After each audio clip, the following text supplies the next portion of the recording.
FORA.tv. The world is thinking. When we think about the pressures facing the United States from globalization, it should make us more empathetic to the problems developing countries face. An example of that kind of empathy brought home recently that IMF, I don't know if you know, has been going through a lot of problems. Its business model is badly flawed. Its incentive structure is perverse. They make more money the more global crises there are, and so they're welcoming from their business model the current turmoil. And they always talk about the importance of incentives. If they took incentives seriously, they should really be worried about their incentives. But as a result of their financial problem, they're having to dismiss about a third of their employees. And it's causing a great deal of agony. And some people are teasing them and say, you know, you used to come into our country and say, dismiss 5,000 people. You're having agony about dismissing 400 well-paid people who have lots of job opportunities. Now you understand a little bit. I hope you have a little bit more empathy for our adjustment processes.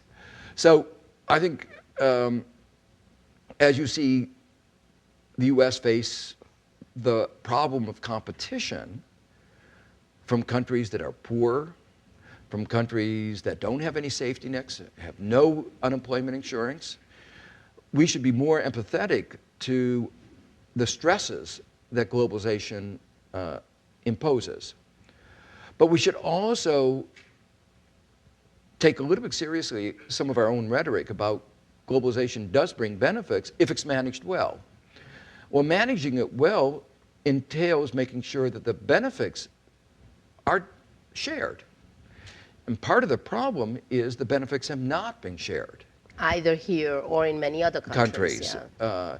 You know, a lot of people don't realize that, you know, one of the reasons there is unhappiness in the United States is that median income, there's the people in the middle, 50% below, 50% above, median income today is lower than it was 7 years ago. So most Americans today are worse off than they were 7 years ago. But these problems have been going on even longer. The recent study that came out of the Urban Institute looked at 30-year-old male, because they wanted to compare same age cohort, you know, males today and 30 years ago. And median income is lower today than it was 30 years ago. So there's been a generation of decline. So one should understand that there are reasons that people are unhappy. Globalization is only one of the forces contributing to this, but it's the one that's most vocal, and they think that they can do something about. It's also out there. Somebody It's out else there. causing It's outside. it. Exactly, So exactly. the victims, yeah. But then the question becomes, how do we respond to it? Right. And one of my sort of slogans is protectionism, or social protection doesn't mean protectionism. That we have to figure out ways of protecting these people who are losers.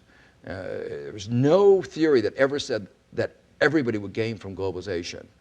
It was that the winners could compensate the losers, but they haven't. And in the United States, things have been going a little bit the other way, trickle-up theory rather than trickle-down theory. And so the result of that is, I mean, we really need to think about how we provide social protection. With that being protectionist. Without being protectionist. Yeah. Right. And you see that issue so visibly in the current debate in the United States.